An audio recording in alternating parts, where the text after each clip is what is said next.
Okay, great. So perhaps we can get started. Is everybody here?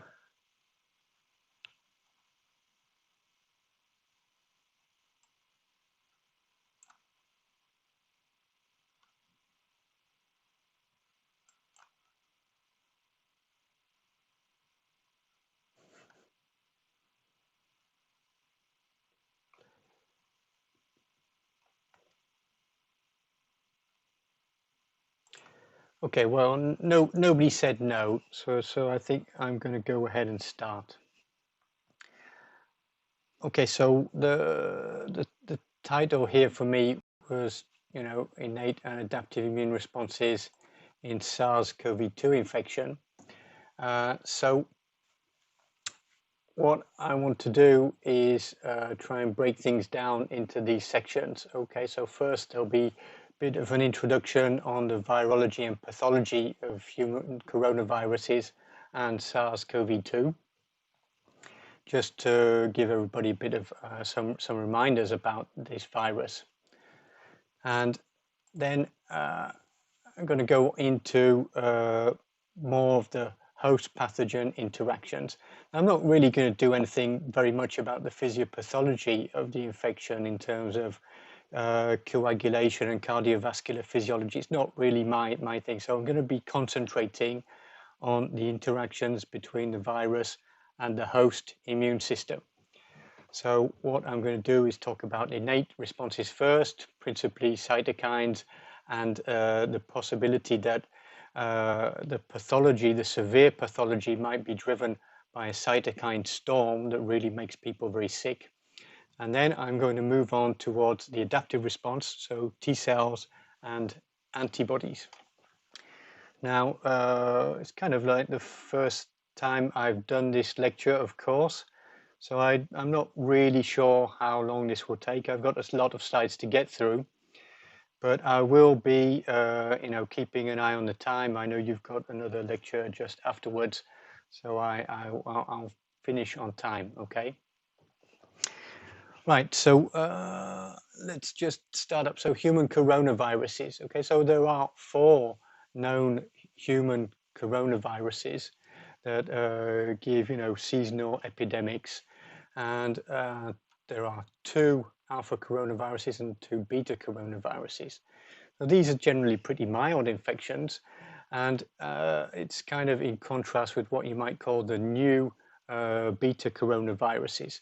So the first one of these that was found to cause illness in people was the SARS coronavirus that caused an epidemic in the south of China and some places in the Chinese diaspora in 2002, 2003. Then a few years later, there was the Middle East respiratory syndrome, MERS coronavirus, which is still a sporadic infection of people in the Middle East, which is transferred from camels, apparently. Okay, so now, of course, the big, very preoccupying public health situation is caused by the SARS-CoV-2, SARS-CoV-2. So one of the things everybody needs to be clear on is, when you talk about COVID-19, that's a disease, the virus is SARS-CoV-2. So it's kind of like AIDS, HIV, okay? So AIDS is not a virus, HIV is a virus, COVID-19 is not a virus, okay? Now, coronaviruses are enveloped plus-strand RNA viruses with kind of spherical-looking virion, which is about 120 nanometers in diameter. So despite this kind of like round shape of the particle, the nuclear capsid's got a helical symmetry. And the way it looks in electron microscopy is what gave the name to this family of viruses. Okay, so the spike glycoprotein trimers on the envelope seem to form like a crown around the particles. That's why they're called coronaviruses. Now, if you look a little bit more closely at the structure, it's very simple virus. Okay, so there are only 4 structural proteins. The spike glycoprotein on the outside, which is the functional form is a trimer. The envelope, okay, so it's a lipid bilayer, but it's also got this M membrane protein inserted into the envelope, which is essential for virus assembly and release by budding. So there's a minor envelope protein, which is E, which is important for the release of particles after they bud in the cells. And the nucleocapsid inside, this forms a complex with the genomic RNA and is what is transferred into cells after membrane fusion. Now, in terms of replication cycle, this is an RNA plus strand virus. So generally speaking, everything is going to happen in the cytosol. Okay, so just like for any virus, you have this virus replication cycle, attachment to receptor, entry, decapsidation. That is, at some point, the virus genome's got to be released in the cytosol. It's a plus strand virus, so the genome will directly be translated by host ribosomes. That would cause the expression of some virus proteins, and it's got to have an RNA-dependent RNA polymerase, which is responsible for replicating the genome, making new genome copies that can be assembled with other virus proteins to make new virus particles, which will be released, well, by lysis of the infected cell for coronaviruses. Well, okay, yeah, released by budding in a cell compartment, but in fact, this is quite a cytotoxic virus in culture. So for the first step, attachment and entry, okay, so the known coronavirus or human coronavirus receptors are all these membrane-bound extracellular peptidases for some weird reason. Actually, I don't know if that's actually functionally important. So, before SARS coronavirus 2 came into existence, we knew that CD13 was used by human coronavirus 229E, so alpha coronavirus, and the angiotensin converting enzyme 2 had already been defined as the entry receptor for the SARS coronavirus. And this is the same receptor for SARS coronavirus 2. Now, another thing I should say about this is that I haven't added any bibliography at the end of the slides, but all of the references here, they should be clickable. Okay, so all of these references have the HTML link. So, and that should be active in the PDF as well. So if you want any more information on any of these publications, you can just click the link in the PDF and it will send you to the PubMed record or sometimes directly to the full text, okay? So, so first thing, the virus binds, and what is known classically for the human coronaviruses is that the particle will be internalized by endocytosis, and in the endolysosome, you'll have the pH goes down, host cell proteases are activated, which will partially proteolyze, partially cleave the S-glycoprotein, and this is necessary to activate the membrane fusion domain of the spike glycoprotein.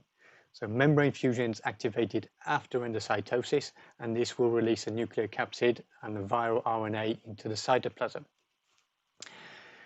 So one thing a little bit about this process of cleavage and of the spike glycoprotein. So you have to look a little bit in detail on this structure. So the spike glycoprotein is a trimer. So here you've got like 3 copies of spike, one with different colors for each molecule. And if you look at each monomer, it's got a kind of globular head domain, which is responsible for receptor binding, and an alpha helical stalk. So in the spike protein, the C-terminal part of the S1 domain, that's also called the receptor binding domain. It's directly involved in binding to, the ACE2 receptor for SARS coronavirus 2. And the S1 domain, this alpha helical domain, it's the fusion domain. So this overall structure is very similar to what you have in influenza hemagglutinin, HA1, HA2, and for HIV, envelope glycoproteins, GP120, GP41. So it's a classical type 1 viral fusion protein, okay? So the receptor binding domain here, that's essential for binding to the receptor. And then it's the fusion domain here has got to become activated in order to allow the viral RNA to get into the cytosol. And this can only become activated if there is cleavage at these two sites here. So this occurs either by BNL cathepsins in the endolysosome, or what is also possible for SARS coronavirus 2 is that there is this other there's a co-receptor at the surface, which is also peptidase, the TMPRSS2 protein, which can cleave directly at these sites, and this will allow entry at the cell surface without necessarily having internalization by endocytosis. So that's a small detail here. Okay, so what gets into the cell is the viral RNA, which, when you look at it here, this is the kind of organization of the SARS coronavirus genome, similar to all coronaviruses. So positive strand RNA genome, 27 to 32 kilobases long in coronaviruses. This is the kind of like the record holder for an RNA virus genome. It's the longest RNA virus genome in the virome. Now, if you look at the organization here, what you have at the 5' end of the genomic RNA is two very large open reading frames, ORF1A and ORF1B, and then a bunch of smaller open reading frames towards the 3' end of the genome. So the first thing that's going to happen when this RNA gets into the cytosol is the host cell ribosome will start binding at the 5' end, which has got a cap structure, and we'll scan along here and start to translate these open reading frames. So the frame shift skip here, so two polyproteins are translated, the ORF1A polyprotein and the ORF1AB polyprotein. Now, in amongst these polyproteins, you have two important activities. So first, there are viral proteases, the PL proteases and the major protease, which is the 3CL protease, which are going to cut up the polyproteins into their different functional proteins. And one of them, which is very important, is the RNA-dependent RNA polymerase here, which will then make a negative strand copy of the whole genome, and then after that will make the new copies of the virus genome and also shorter viral mRNAs, which code for, amongst other things, all the structural proteins of the virus. Okay, so that's basically how the virus replication works.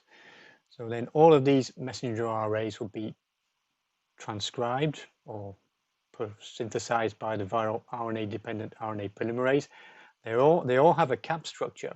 So this is added by some of the other enzymes coded in the ORF1A and ORF1B proteins here.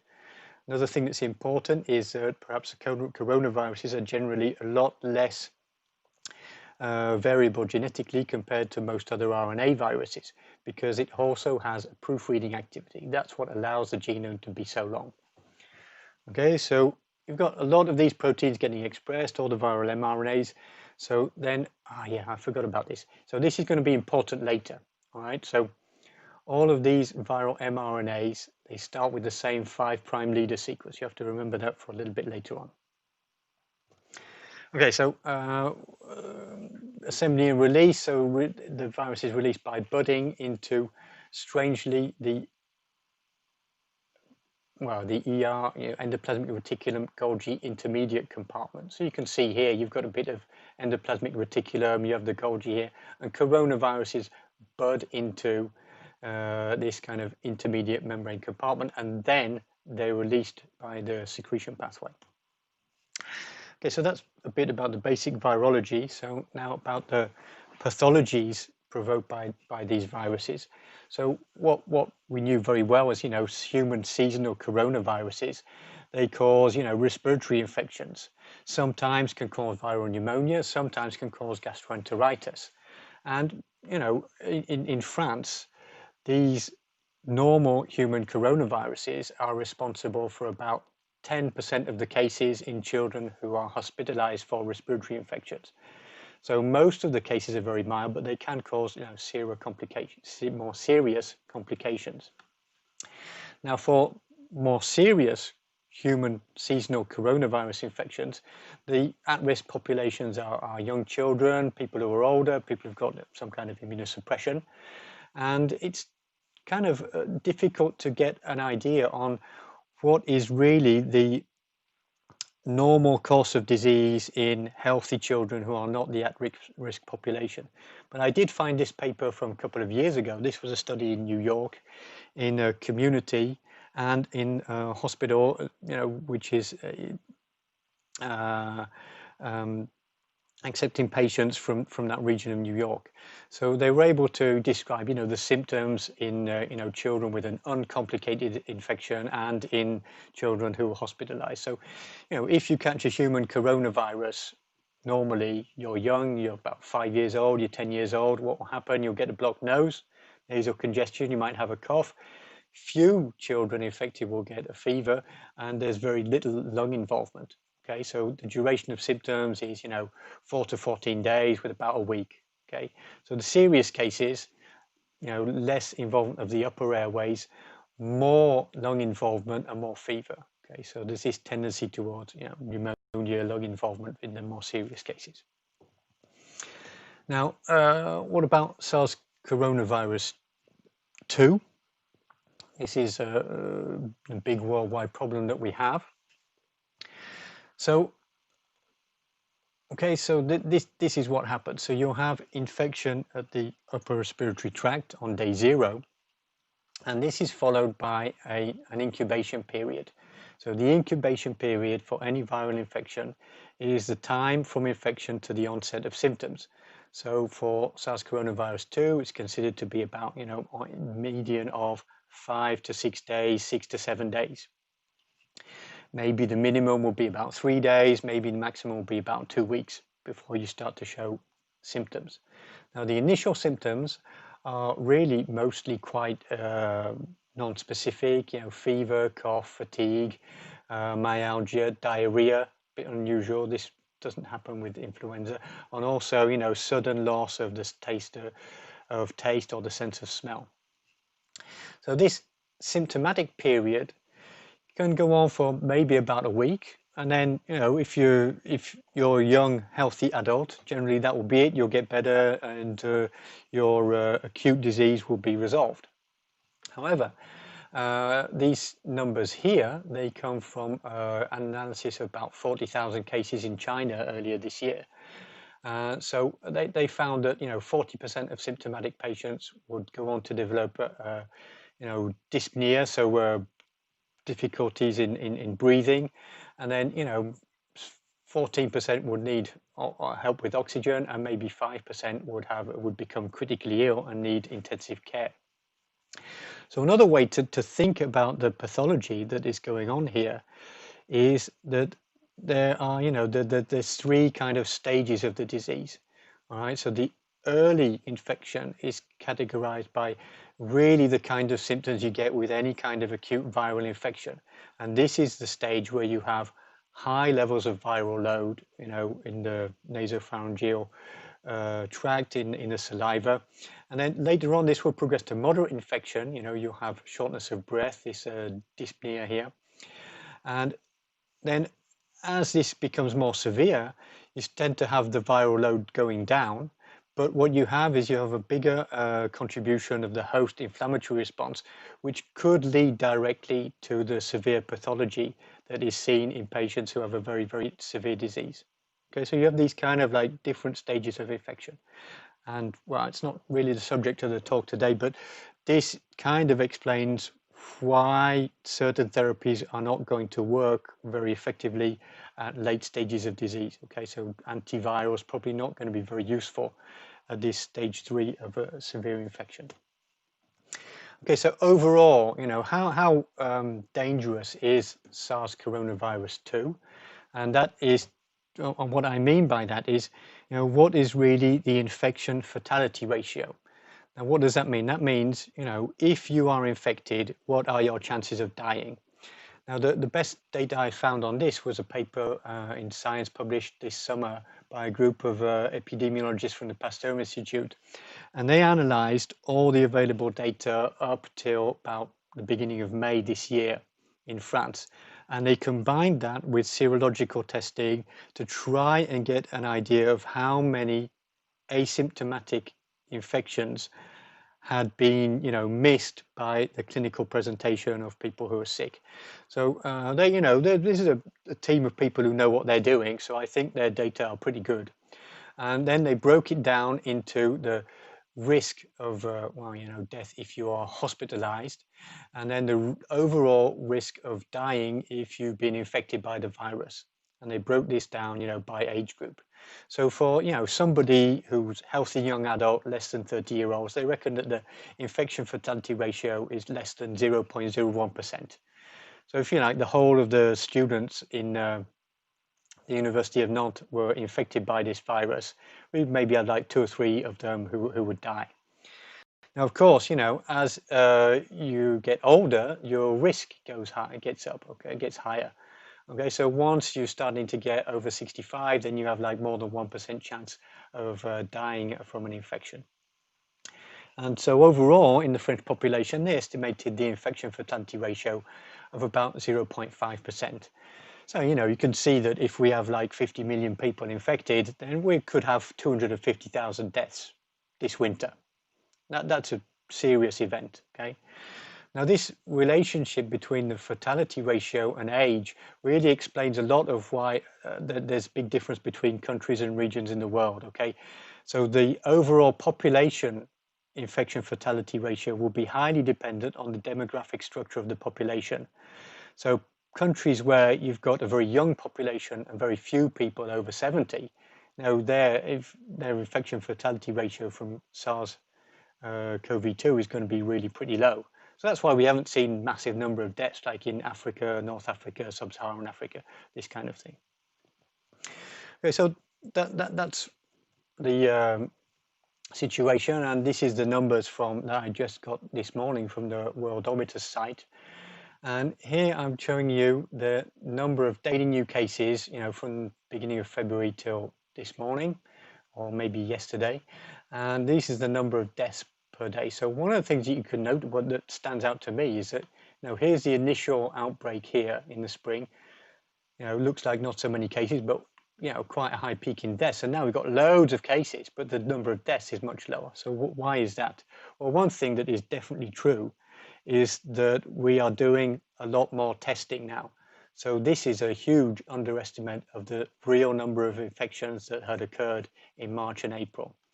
And the other thing that I think is also true is probably the clinical teams know a bit better how to deal with the patients. Okay, so you've got a better chance now if you're hospitalized than if you were hospitalized in the beginning of March.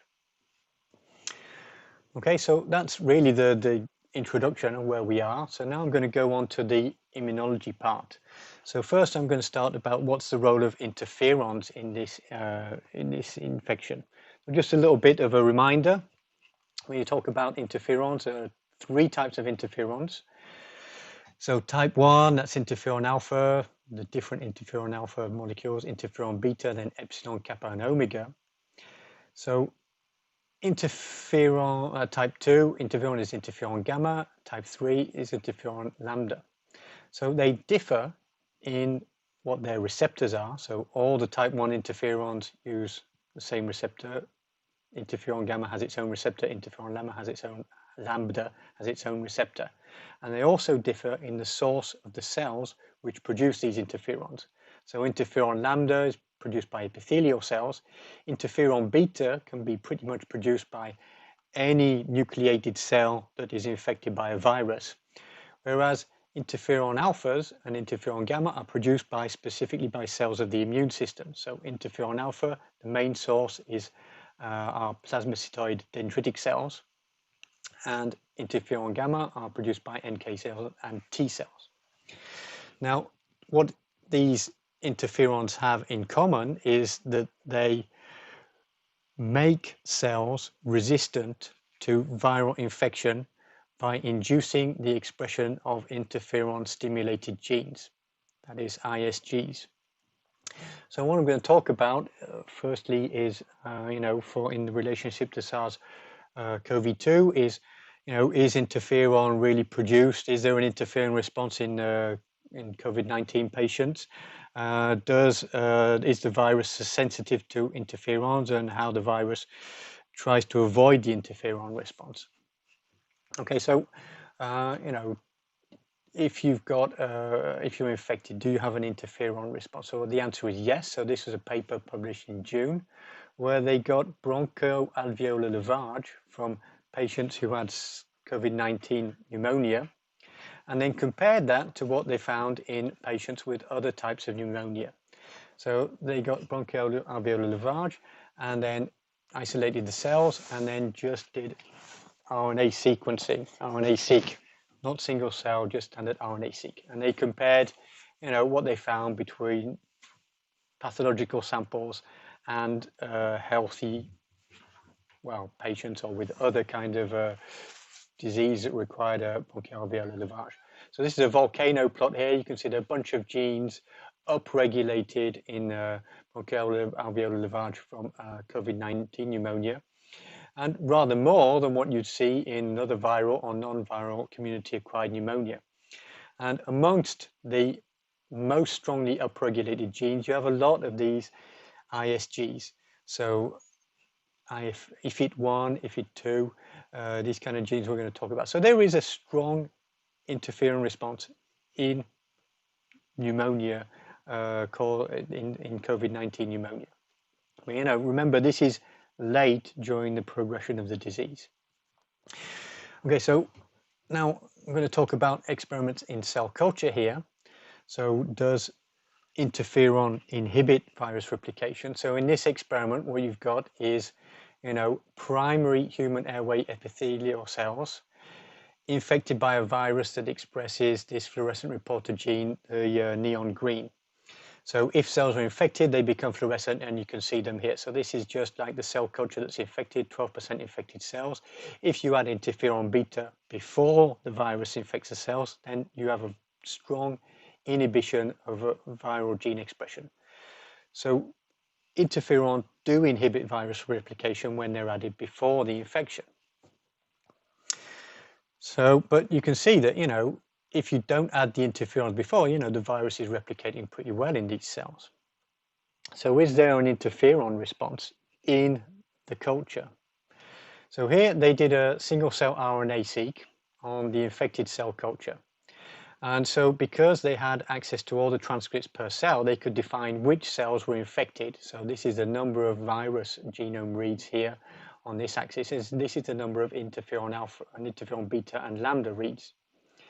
So these are the infected cells up here, and only some of them express interferon beta or interferon lambda. So how about the expression of ISGs, interferon-stimulated genes, in the other cells in the culture? Well, here are a few examples here. So this IFIT-M3, Li6E. This is the expression level in the non-infected cells, per different cell type. And this is the expression at 48 hours post-infection. So you've got a pretty good interferon response. But in the non-infected cells, so these ones, undefined, these are the infected cells here. So there's no interferon response induced in the infected cells. But, this interferon response induced in the non-infected cells, that's enough to protect them from infection. So how does interferon work to block SARS-CoV-2 replication? So I'm going to talk a little bit about this paper that I really liked. I think it's still only in preprint. So what they did here is they got a big panel of ISGs, and they're going to transfect each of them individually into 293 TT cells, and then infect these cells with SARS-CoV-2. And then after 40 hours of infection, they're going to look for expression of SARS-CoV-2 proteins. So the negative control here is just an irrelevant gene. So you can see a lot of red infected cells here. The positive control, Ly6E, was known to have an antiviral effect. You can see you have inhibition. So they did this and they detected, or they identified 65 ISGs that directly inhibit replication of the virus. So here they are, some of them arrayed out here. And they did a bunch of other experiments to identify ISGs that act either early during infection on binding and entry, or afterwards during the RNA replication step, or finally ISGs that inhibit the late stages of the replication cycle. So I'm going to talk about these three ISGs and how they work to inhibit the virus. Okay, so firstly, Ly6E. So this had already been found out. So this was published earlier this year. So it inhibits the early stages of virus entry. Doesn't inhibit the attachment of the virus to the susceptible cell, but they wanted to find out whether it inhibits membrane fusion. And they did this with this kind of clever system here that I'm going to try and explain down here. So you've got two different cell lines. One of them expresses GFP domain beta sheets 1 to 10. One of them expresses GFP beta 11. So this is what's called a split GFP system. So neither of these on their own are fluorescent, but if they're together in the same cell, this will generate green fluorescence. So these cells here with GFP 1 to 10, they are transfected with the spike protein and a red fluorescent protein, so you can see them, whereas these cells are transfected with Ly6E. And you want to find out whether fusion occurs by the apparition of green fluorescence. So here's some of the experiments. So if you transfect these cells with GFP1 to 10, with the spike glycoprotein, and then co-incubate these cells with cells that have got GFP11, then you get a lot of membrane fusion, and this is inhibited by Ly6E. So you've got a pretty good inhibition here of virus entry, specifically for the SARS-CoV-2 spike, not for rhabdovirus VSV, and not for SARS-CoV-1, which is very interesting. So don't know if this is actually related, but for the SARS coronavirus 1, the infection fatality ratio is about 6%, so definitely 10 times more deadly than SARS coronavirus 2. And it was resistant to this antiviral ISG. So IFIT proteins, how do they block SARS coronavirus replication? So IFIT stands for interferon-induced protein with tetratrichopeptide repeats, and they work by specifically binding to viral RNAs. So if you remember, everybody remembers the basic molecular biology of mRNAs. So all cellular messenger RNAs have got a 5' cap, and the first two nucleotides are O-methylated. So IFIT1 binds specifically to viral RNAs that don't have methylation, that are non-methylated. And then these RNAs are going to be sequestered by the complex of IFIT 1, 2, and 3, and that has the effect of blocking virus replication and mRNA translation. However, coronaviruses have evolved to resist this activity. So the NSP16 protein, non-structural protein 16, has got methyltransferase activity. And you can see that this is very important. So this is a mouse model of infection for SARS coronavirus. And the virus that's used for the infection is either wild type or has a mutation that eradicates this methyltransferase activity. So the dotted line here is the mutant virus. So in wild type mice, the mutant virus is attenuated, doesn't cause such a severe pathology. So, this is important in vivo for the severity of the pathology.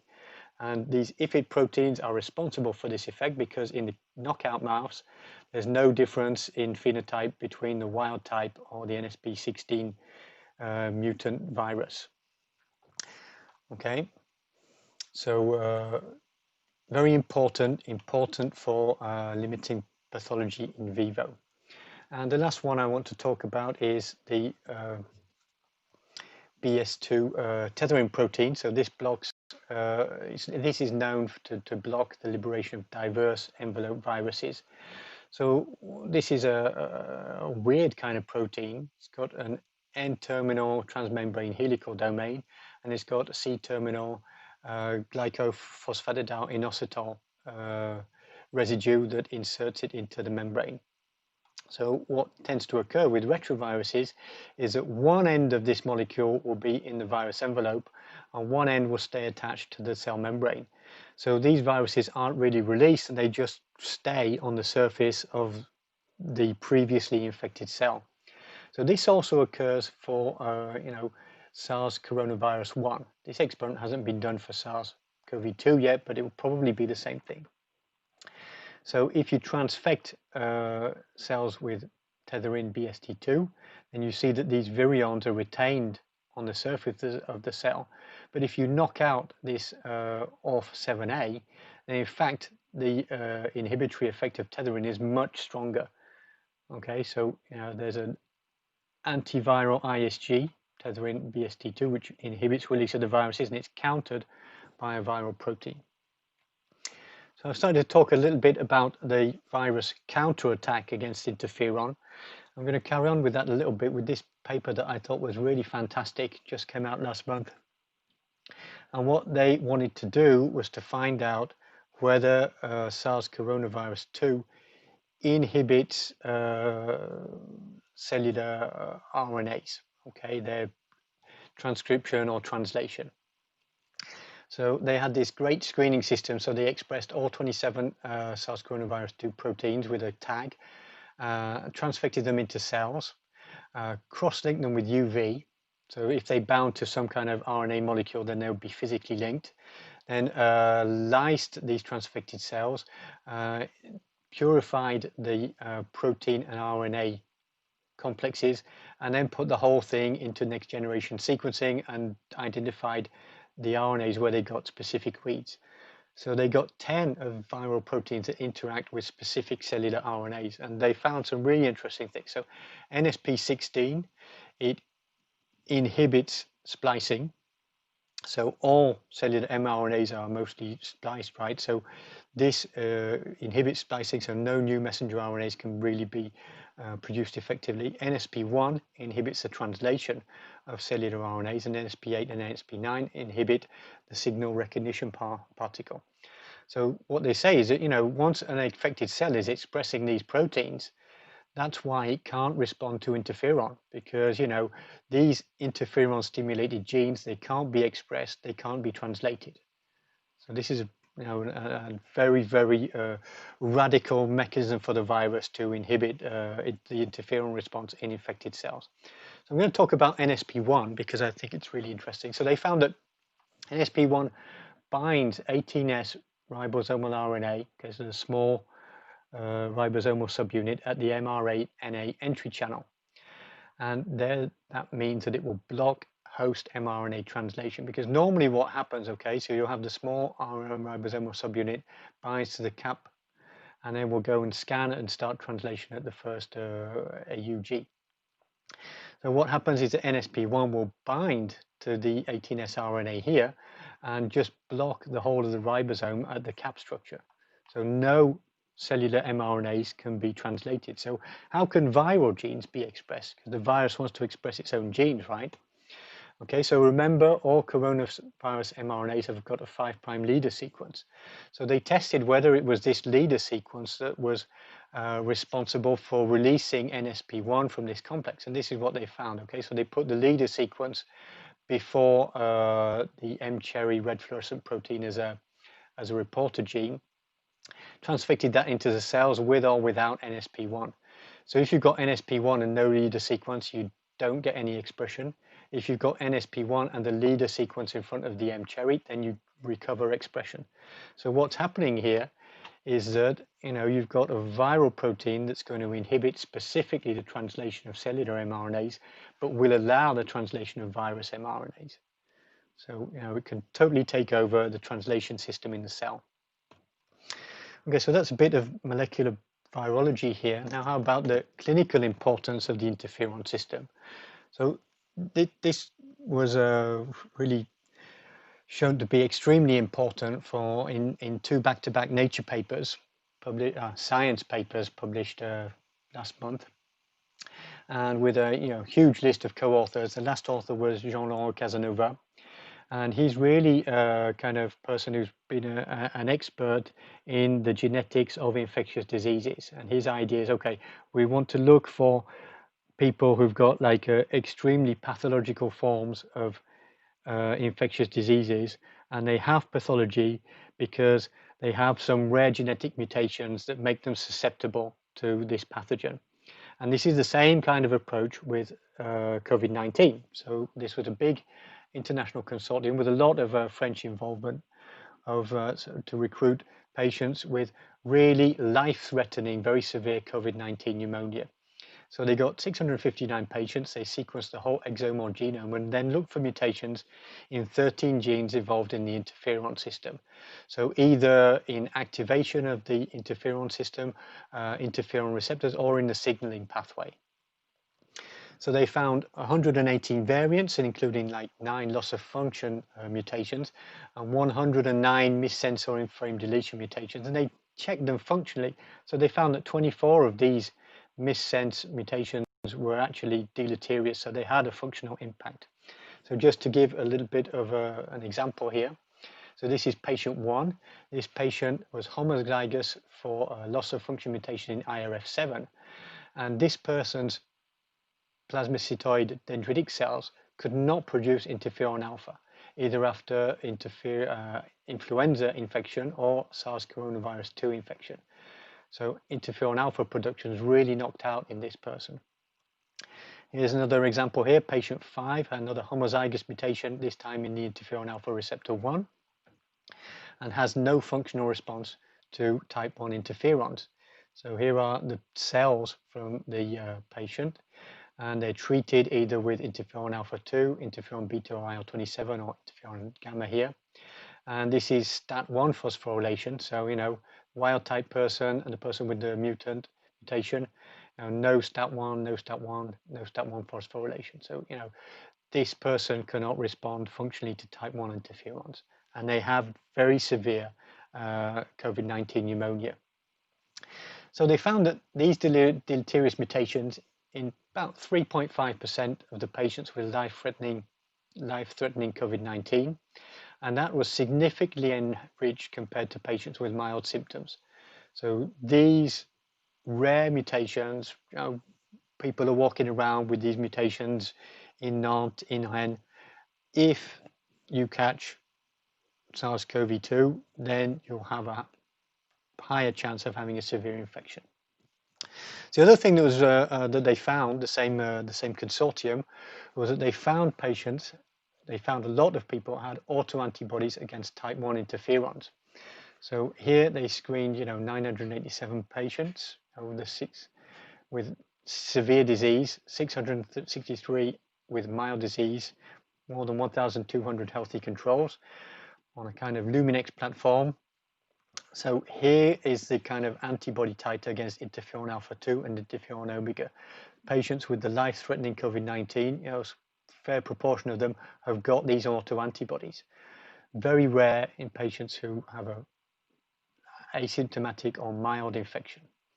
So these antibodies are neutralizing, that is, they can inhibit the functional response to interferon alpha or interferon omega. And the more higher antibody titer you have, the less functional response these patients will have. Now, one of the things that is kind of worrying is that the screening was done on interferon alpha 2, but these autoantibodies tend to cross-react with all interferon alphas and to a lesser extent interferon omega. But interferon beta seems to be not affected, or very rarely. So perhaps interferon beta but not interferon alpha might be used therapeutically for these patients. So these anti-interferon autoantibodies were enriched in men and in older patients, and they were found in 13% of patients with severe COVID-19 pneumonia. So if you put these things together, you've got like about 17% of the patients with severe COVID-19, maybe a bit more because they haven't looked at all the mutations yet, who've got something going wrong with their type 1 interferon response. So this might be accounting for 15 to 20% of the severe infections. Okay, next thing I want to talk about is the idea of the cytokine storm.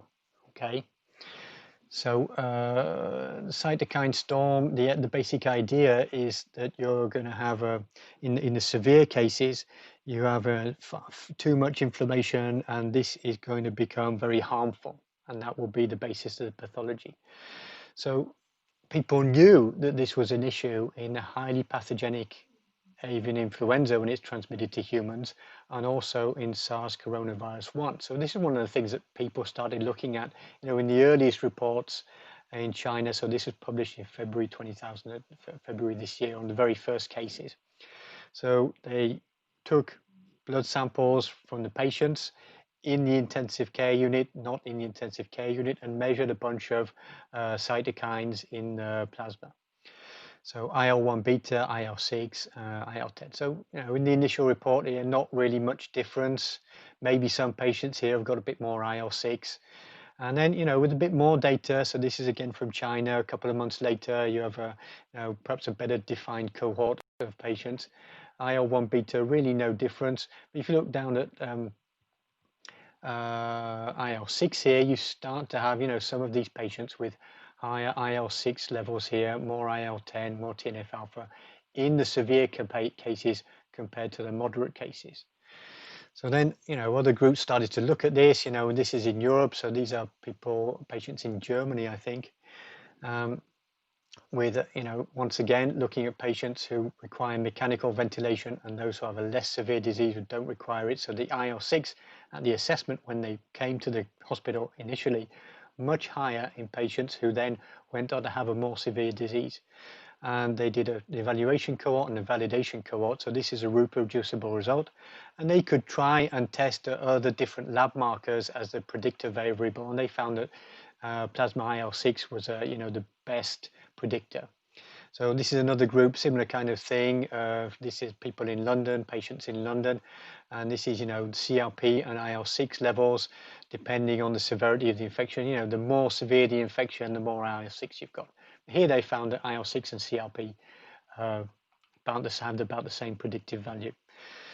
So, quite consistent results across continents that patients who have a more severe disease have higher IL-6. Okay, so maybe it's part of this cytokine storm is contributing to pathology. And really, one of the things that was, I think, influential in this whole this process was a kind of comment and review paper published in Science by Carl June, co-authored by Carl June. Now, he's one of the inventors of CAR T-cell therapy. And so what they pointed out in this paper was that there's a severe disease in COVID-19 pneumonia, causes severe acute respiratory distress syndrome, and it looks like it might be cytokine release syndrome.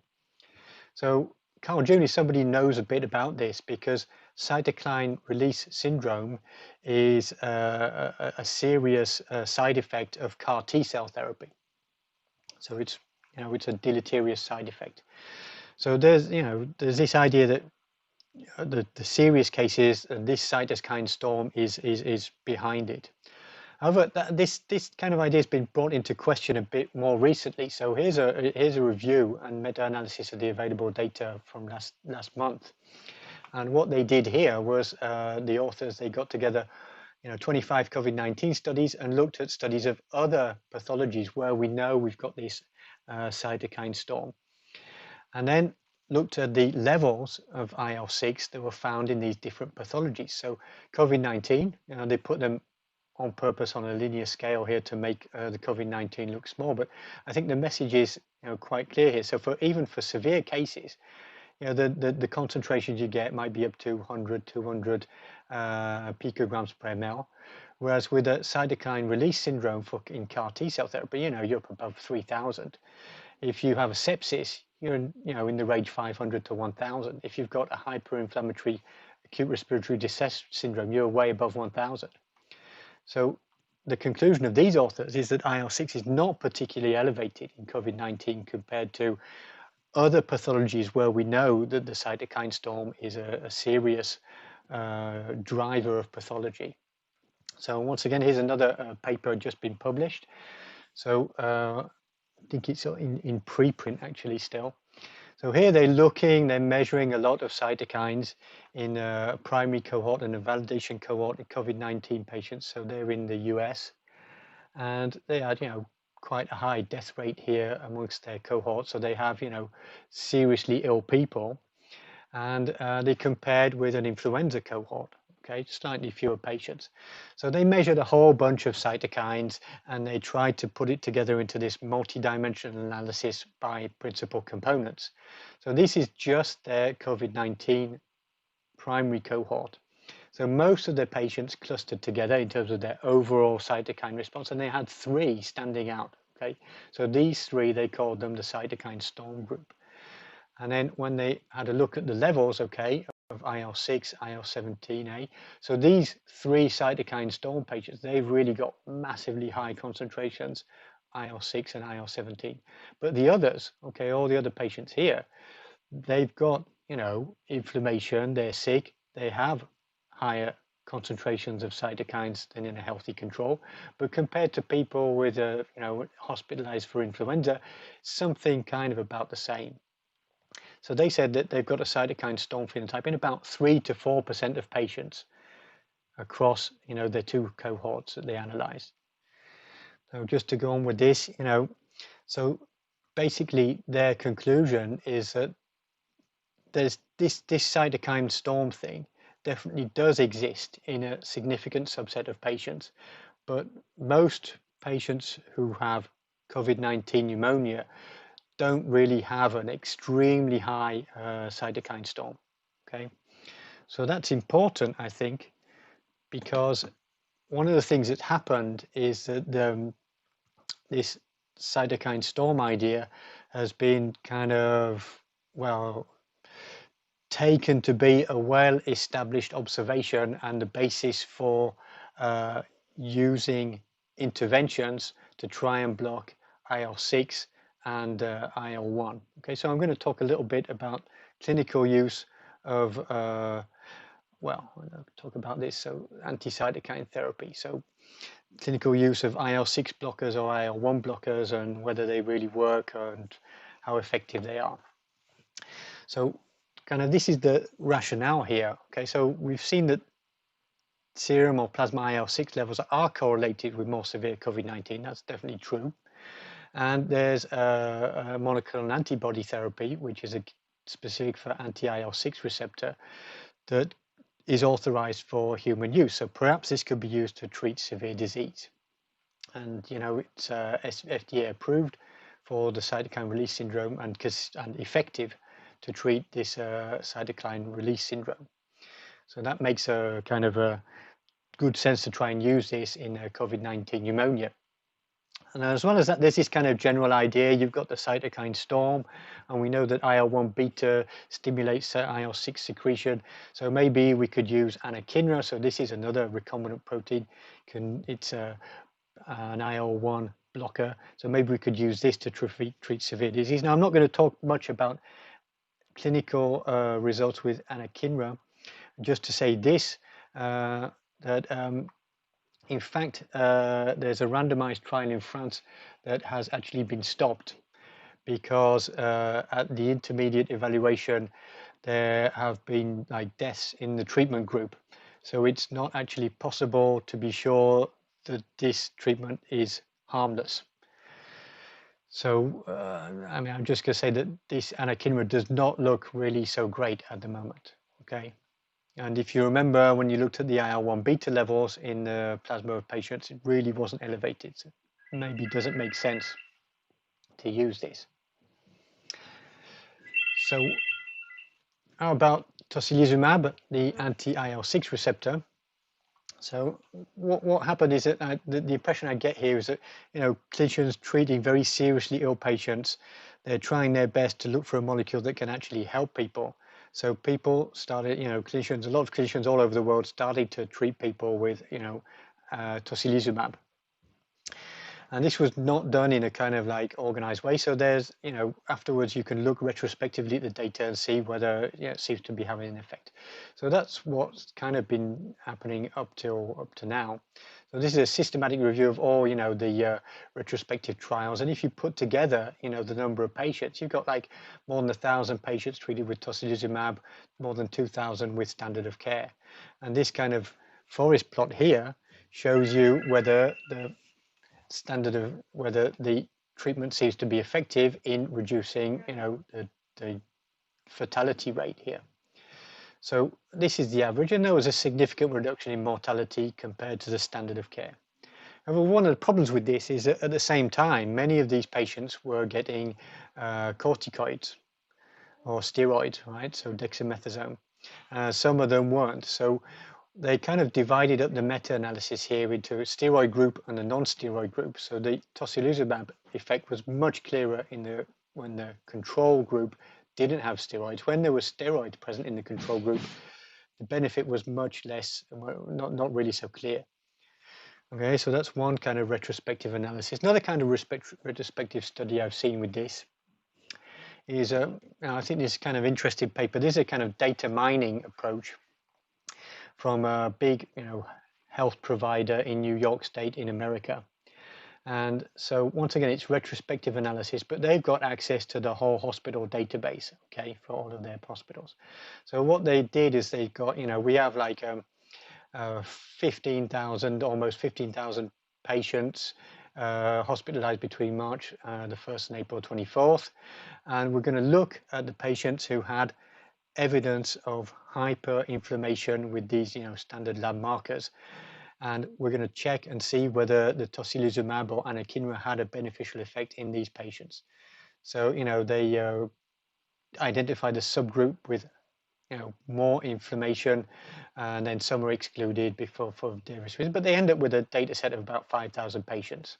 Standard care 3,000, steroids only 1,400, steroids plus tocilizumab 450, steroids plus anakinra 700. Okay, so pretty good data. And so here's the result. So steroids and anakinra versus standard of care. Okay, looks better. More survival. Steroids on their own versus standard of care looks better. And then you've got steroids plus tocilizumab versus standard of care, seems much better. And there you can find the difference between the effect of the steroids and the tocilizumab here. So steroids, tocilizumab versus steroids alone, it's better. Steroids plus versus steroids plus anakinra, not better. So anakinra doesn't look to be doing anything. And there does seem to be, in this retrospective study, lower mortality for steroids plus tocilizumab in patients who had, high evidence of inflammation. So the subgroup of patients who might have this cytokine storm maybe will respond better to this anti-IL-6 receptor therapy. So the limitations here is that this is not a randomized prospective study, so the quality of the evidence is not great. So now we're starting to get the first randomized trials here. So this is a French one that's ongoing. The intermediate results have just been reported. So far it's like 130 participants randomized into standard care tocilizumab. So when they looked at a kind of clinical outcome with a number of different outcome variables, death, mechanical ventilation, high flow oxygen, at day 14 after admission. So there's definitely a benefit in the tocilizumab group. So it seemed to be doing better, but when they looked at overall survival 1 month after admission, no difference, okay? So maybe not so effective. And finally, there's starting to become some systematic reviews of the available randomized trial data. So now we're getting up to, like 700 patients in the treatment arm, 500 in the control arm. And, in terms of mortality benefit, Still nothing really much coming out of it, but seems to have some kind of clinical benefit. Okay, so it's not going to solve the problem, I think, Tocilizumab. Okay, so I think I'm going to move on to the adaptive response here. So I've got two things to talk about before I try and go into the summary in about half an hour to get things done. So the adaptive response, okay, T cells first and then the humoral response. So first thing you need to know about the T cell response in COVID-19 is that lymphopenia is really one of the strongest biological markers of severe disease that was identified. So this is really from like the first report of clinical and lab characteristics of patients here.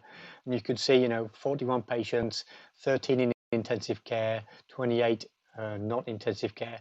Lymphocyte count is, way down in the patients in intensive care. Neutrophils are up. So a high neutrophil to lymphocyte ratio is really a very good strong marker of a more severe COVID-19. So, people with severe disease, they've got less T cells circulating in their blood. So, okay, let's have a look about the quality of the T cell response. So there have been several papers on this. I'm basically just going to pick out one or two more recent ones because they have more extensive data. So this one is from a consortium in Sweden. So the first thing, lymphopenia, you have fewer T cells, and this is true for CD4 cells, true for CD8 cells. Okay, so CD4 and CD8 T cell lymphopenia in acute COVID-19 patients compared to blood donors from the same year, and it's worse in patients with severe disease. Okay, so that's quantitatively, you've got less CD8 and CD4 T cells around. So how about their, phenotype? So they did 29 color flow cytometry on all of these patients to look at the T cell phenotype. Did a whole bunch of very complicated multi-dimensional analysis, but I'm just going to talk about one thing. So one of the things that stood out really is that they found this very strong activated cycling phenotype, especially in memory CD8 T cells. So here is a blood sample from one normal blood donor and one patient with acute severe infection gated on memory CD8 T cells. They've got a big population that are activated CD38 positive, DR positive. They have this PD1 activation marker, activation senescence marker, and they're cycling. So they've got Ki67. So these are actively dividing cells. And the percentage of these, activated cycling memory CD8 T cells is much higher than in healthy blood donors. Not so big a difference between mild and severe acute infection. So they also showed that most of these activated CD8 T cells are specific for SARS-CoV-2 antigens. So they were able to stimulate them with peptide pools and show that most of these T cells are reacting to virus antigens. So you've got an active CD8 T cell response.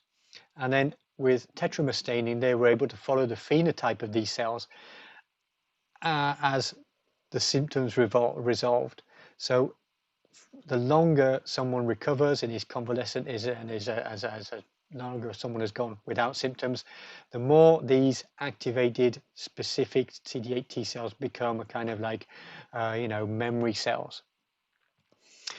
So that seems okay. How about CD4 T cells? Well, once here they did a whole bunch of, CD4 and CD8 T cells in terms of their in terms of their functionality. So here they are stimulating T cell populations with peptide pools of SARS-CoV-2 antigens and looking at the types of cytokines that are produced by different T cell subsets. And once again, the comparison is between mild coronavirus infection and severe in red. And here this is our patients who are convalescent. This is after symptoms have finished, okay? So what can you say about this? Well, there's no obvious functional difference in specific T cells from convalescent patients after moderate or severe COVID-19. So you can see that all of these like bars here pretty much similar. And in terms of the number of functions that these specific T cells have, there's no big difference between the patients with severe symptoms or patients who had mild symptoms. So there doesn't seem to be a functional deficit in the T cell response in patients with a severe infection. So another thing to do with this is how about TH cell polarization? It's another way to try and analyze this data here, okay? Just to try and convert these cytokines into what the T cells are going to be doing. So one of the things that's interesting here is that CD4 T cells specific for the spike glycoprotein, they've got a mostly TFH phenotype. So that's good because CD4 help is needed to get a good antibody response. Whereas CD4 T cells for the matrix and the nucleocapsid proteins, mostly Th1, maybe Th117. Okay, so how about, oh yeah, another thing that was really interesting about this paper is that they also analyzed T cell responses, so just global interferon gamma ELISpot with the peptide pools here, in patients who had severe coronavirus infection, mild coronavirus infection, their contacts, 2020 blood donors and 2019 blood donors.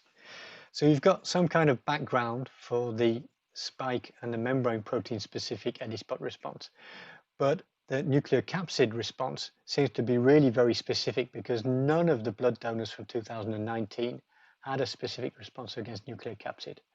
What is interesting here is you've got loads of detectable T cell responses against SARS-CoV-2 antigens in exposed contacts and in a fair proportion of the blood donors from 2020, 20%.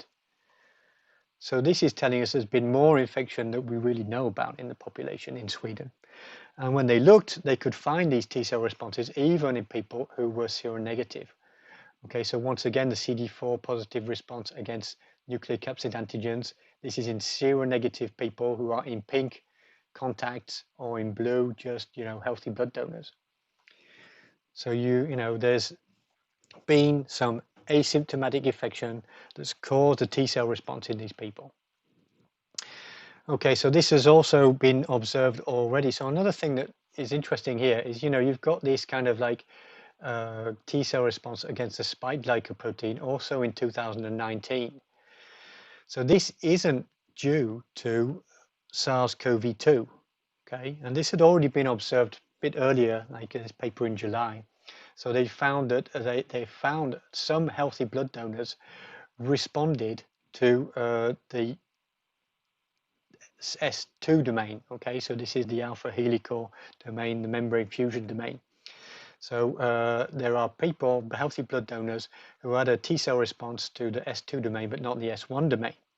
So why is that? So what they did was they stimulated the PBMC from these responders with SARS coronavirus 2 peptides from the S2 domain, isolated or enriched these T cells, expanded them in culture for 12 days, and then they re-stimulated them with S1 and S2 domain from SARS coronavirus 2 or from seasonal alpha and beta human coronaviruses.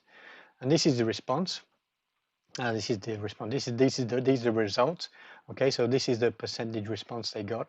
So SARS coronavirus 2 stimulation and re-stimulation, okay, you get a positive response. Don't respond to S1, but these T cells also respond to the S2 domain peptides from normal human coronaviruses. So in fact, there is some pre-existing CD4 T cell immunity due to cross-reactivity against human alpha and beta coronaviruses. And this is detectable apparently in about 35% of healthy donors. And as far as I know, no one has been able to test whether this pre-existing immunity has any effect on the pathology you get if you catch SARS coronavirus 2. I think that's probably one of the things that's going to come out in future studies. Okay, so there's CD4 T cell cross-reactivity because to SARS-CoV-2. So some people have already got some existing T cell immunity. How about CD8 T cells? So this was a paper in Immunity last year. And the answer here is that, in fact, the CD8 T cell cross-reactivity is a lot less. Okay, so the epitopes are shorter, and 1 or 2 amino acid changes in the epitope have a bigger impact. So not really so much CD8 T cell cross-reactivity between SARS-CoV-2 and human coronaviruses.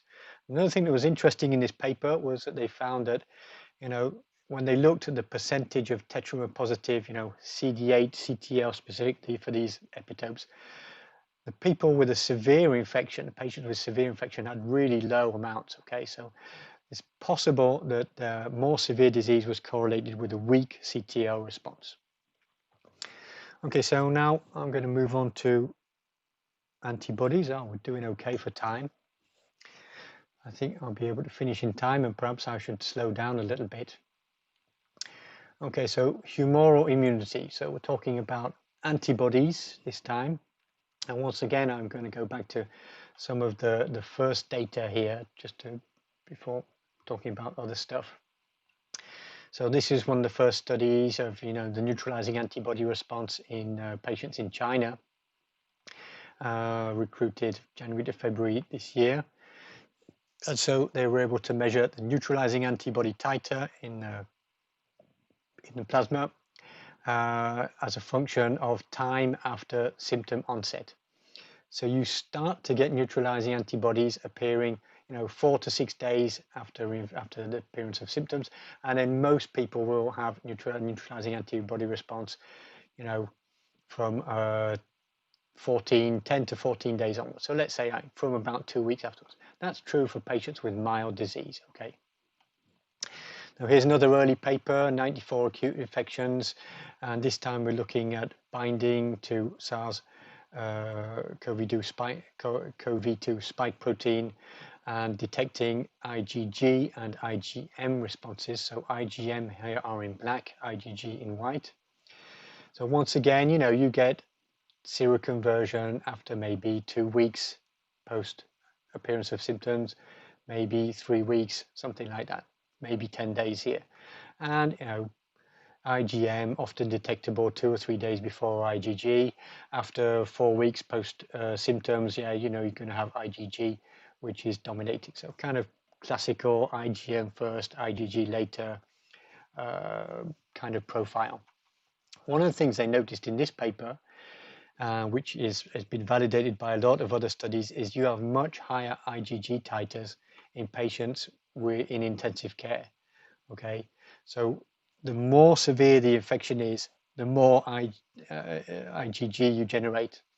So this is why, a lot of people who are asymptomatic or have a mild infection don't get a lot of serum antibodies. You might remain seronegative, and if you have a low weak antibody response, maybe it's not going to stay for a long time. Okay, so a little bit more about neutralizing antibodies and monoclonals.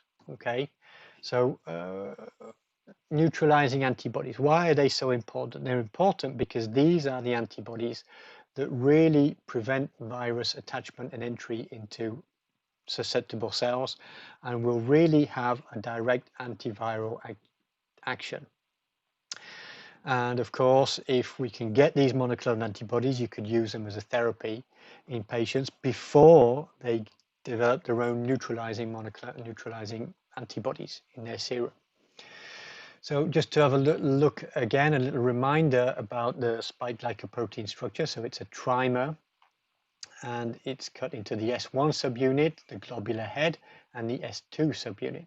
So in the S1 subunit, you have the C-terminal domain and the N-terminal domain, and the C-terminal domain is also called the receptor binding domain. So this is the part of the spike glycoprotein that interacts directly with the ACE2 receptor on cells.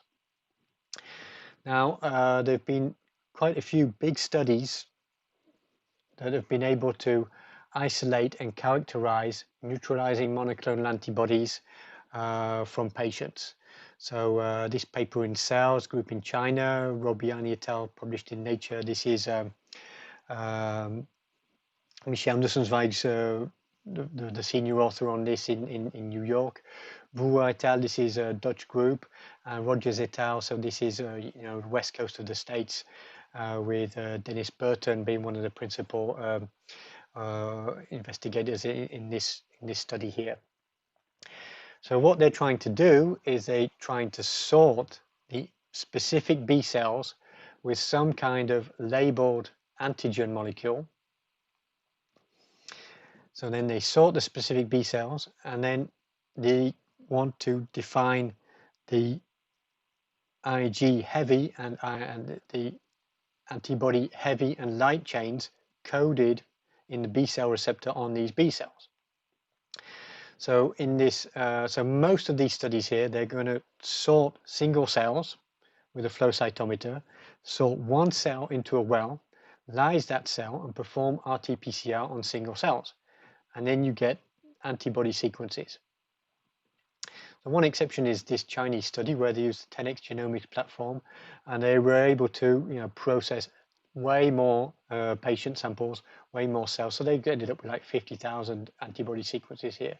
Picked out 200 to express, they got 24 monoclonals. Now, each group here, they're screening several hundred or maybe a couple of thousand monoclonal antibodies to pick out 10, 20, 30, 40 neutralizing monoclonal antibodies.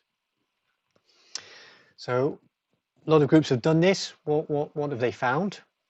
Well, this article here, Rogers et al., so this paper here, they used the spike glycoprotein trimer. So they were able to get antibodies binding to all over the spike structure. And then they categorize them into, okay, where is the epitope for the neutralizing antibodies? So most of their neutralizing antibodies bind to the receptor binding domain. And there's at least two distinct epitopes here, which they call RBDA and RBDB. There are other neutralizing epitopes somewhere else on the spike trimer, but they're generally less potent. Okay, so these are the epitopes recognized by the different neutralizing monoclonal antibodies, and this is the IC50. So the lower this value is, the better your monoclonal antibody. So the best ones are binding to RBD, so they're preventing the binding to the receptor. And the other groups who have worked on these studies found similar results, 2, maybe 3 distinct epitopes on the RBD, the receptor binding domain, and 2 or 3 neutralizing epitopes, maybe 4 somewhere else on the spike glycoprotein. So we got these neutralizing antibodies, people generate them, and we can produce them and maybe give them as a therapy. Okay, so how long does the humoral response last? Okay, this is one of the big questions. Once you've been infected or once you've been vaccinated, you generate antibodies. Are these antibodies going to last? So now we're starting to get the first studies on this, okay, because you've got maybe 5 or 6 months of follow-up now. So I'm just going to give you results, some of the results from 2 papers on this. So this is a group in London here, looking at serial plasma samples from patients with severe COVID-19 pneumonia in red or mild disease in black. And they're looking at the neutralizing titers as a function of time post onset of symptoms. So all the red lines go way higher up. So there's a stronger humoral response in patients with more severe disease. And then, afterwards it goes down. So you've got a peak and then, the neutralizing titers go down. Peak here seems to, so here you've just got like the peak titer and then the last plasma measurement. So all of these titers seem to go down and the lines are pretty much parallel. So the neutralizing titer diminishes over 3 months post peak. Something kind of similar here. This is published. They've got 5 months follow-up. Mostly on ELISA titers here. So this is from Sinai in New York. Florian Kramer basically doing most of this, I think. And so you've got a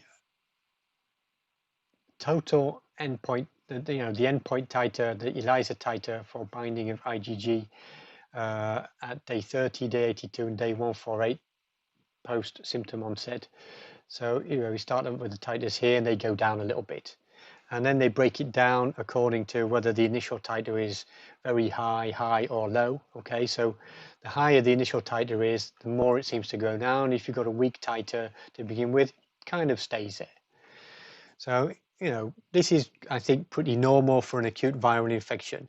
You've got strong antibody response during the acute infection, and then it's going to go down. That's because the plasma B cells here, some of them are going to differentiate into memory B cells. They'll stop secreting so much antibody, and they'll become memory cells, which can be reactivated very quickly in a subsequent infection. So it's not unusual for serum titers to go down like this. Question is a bit of an open question. How long will this last? Okay, will positive serology last for 1 year, 2 years, 5 years? Nobody knows. Anyway, one other interesting thing about the humoral response is that this is just come out on a preprint actually. Once again, so this is Michel Nussensweig's group in New York doing this, and they're looking at the evolution of the antibodies in the same patients, this time 6 months after infection.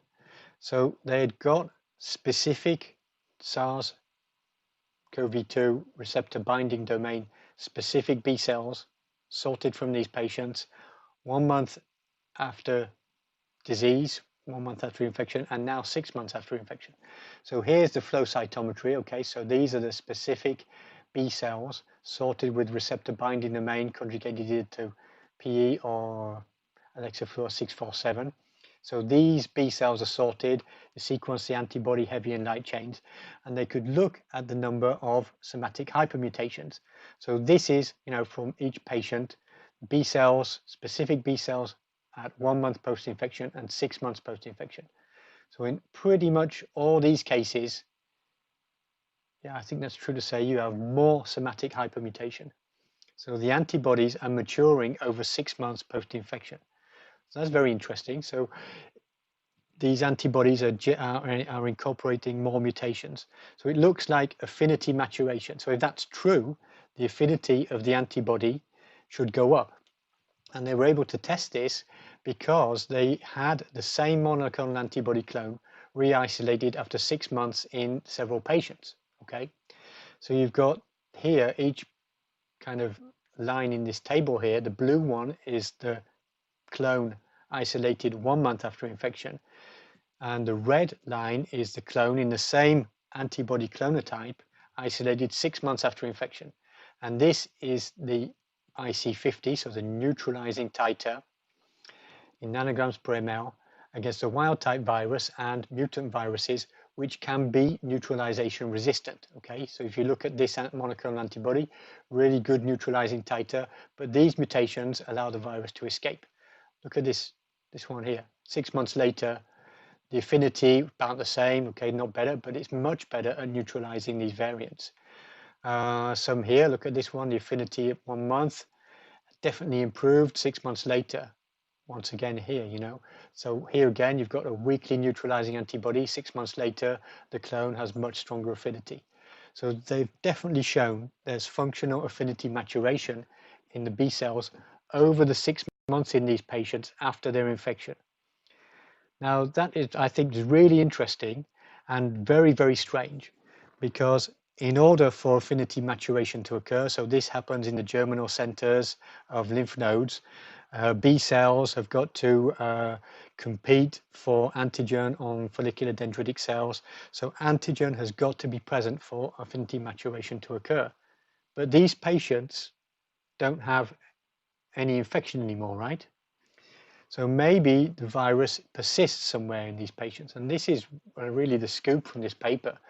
They looked at tissue sections from the intestine, small intestine of these patients. So they did immunofluorescence staining for SARS-CoV-2 nucleocapsid, so they could see nucleocapsid antigens inside some of these enterocytes, I guess, in the small intestine. And by electron microscopy, they could see that this is really, this is intact particles. So they think that this persistent virus, that there is persistent replication in the gut months after the initial symptoms, and that this is what may be driving the affinity maturation. So it could also be related to what people are seeing, clinicians are seeing with this kind of long COVID symptoms, with people who have symptoms that persist for a long time after the pneumonia has resolved. So this is a kind of new thing. I think we'll see more about this, about the persistence of this virus in some people. Okay, so kind of getting to the end now. I've got maybe 5 minutes to finish up. So I want to finish up the adaptive immune system part of the talk with this recent paper, just like came out in Cell last week. And it's really great study from the last author on this is Shane Crotty in UCSD. And what they're doing is measuring a whole bunch of things. They measure a huge number of parameters in a cohort of acute and convalescent COVID-19 patients. Now, they measure all sorts of things, but they try to distill it down to a simple method. So they're measuring neutralizing antibodies, overall CD4, specific CD4 T cells, specific CD8 T cells. And they're looking at whether you've got a strong antibody response, CD4 response, CD8 response. And they look at, if you've got a weak antibody response, do you have more patients proportionally with severe infection or mild infection? No significant difference. If you've got a weak CD4 T cell specific response, in fact, there are proportionally more patients with severe infection. Also true for CD8 response. And when you put these things together, what they call the adaptive immune response, or adaptive immune markers or something like that, then if you've got 0 to 1, or that is, you might have antibodies but no detectable T cell response, you're more likely to have a severe infection. So they found that there are more severe cases in patients with a weak adaptive immune response. And the strongest correlation they found, as a single marker, was the proportion of, or the percentage of interferon gamma secreting CD8 T cells specific for the virus. So they've got this pretty nice correlation just with 11 patients with acute infection. The disease severity is more severe if you have very, very few interferon gamma secreting CTL. So this kind of fits in with the importance of the interferon response. These people with severe infection have a weak interferon type 1 response. If you've got a type 2 interferon response, maybe this can help and control the virus a bit better. So another thing they did was they tried to correlate everything with everything in these incredibly complicated heat map graphs. So these are all the parameters that they measured correlated with each other, and then kind of like clustered together according to their co-correlation. So they've got all this group of closely correlated responses that they think to do with the CD4 response, CD8 response, and antibodies. What they found is that in younger adults, let's say less than 65 years old, that the CD4 T cell response is pretty correlated with the antibody response and pretty well correlated with the CD8 response markers. So younger adults have a kind of good coordination between the different branches of the adaptive immune system. Whereas in older patients, these blocks here, this is all blue, that means that they're correlated together. Whereas here, these blue regions, they've disappeared, they're not correlated anymore. So what they say is that the message they're trying to give here is that older people tend to mount an adaptive immune response that is not very well coordinated. It's not maybe antibodies, or it's not maybe CD4 T cells, it's not CD8, but it's the fact that these things aren't coordinated together in a very effective way. And that means that these people have a more severe pathology. Well, this is one paper, it's not like the whole truth, but it's, we're starting to have an idea of what is going wrong in the immune response of these older people who have a more severe infection. Okay, so that's it. I think I'm going to just summarize here. Okay, so for interferons, there's very important defects in the type 1 interferon system in a significant proportion of severe cases. So, interferon alpha therapy is probably not going to work in these people. Interferon beta could be more effective in patients who've got anti-interferon alpha autoantibodies. Cytokine storm, it certainly exists, but seems to be very important only in a minority of patients. And that's also true for the patients with severe infection. So that might be related to the, the relatively disappointing results with anakinra and the kind of not so clearly positive results with tocilizumab yet. So for T cells, so the way I see it is that there's no obvious qualitative defect in the T cell response. Most people, we saw in the paper from Sweden, even the severe infection, patients with severe infection, they had a pretty good T cell response, functionally equivalent between severe and mild cases. So there's some pre-existing cross-reactive CD4 T cell immunity, and there seems to be some evidence that interferon gamma positive CTL might be important for controlling the virus. One of the things I think about this is, the big difference here is quantitative, perhaps not qualitative. People who've got severe infection have got this CD4 and CD8 T cell lymphopenia. So, maybe maybe if you had some cytokine therapy, boost up the T cells, perhaps that would help. Okay, so finally for the humoral response, neutralizing antibodies mostly target the spike receptor binding domain. The neutralizing titer goes down 5 months post-peak. We don't really know how long it's going to last. This could be important in people who get reinfected, which is also a phenomenon that exists. And really interestingly, neutralizing antibody quality improves in the 5 months post-peak. Maybe not in everybody, at least in some people. And that's related to persistent viral replication, apparently in the gut. And the last paper was that coordinated engagement of T cell and humoral adaptive response seems to be important for the control of infection. And that's, I think, quite a positive thing for the efficiency, the efficacy of vaccines. Okay, so I think that's it. I'm finished up, and I guess I'm on time, right?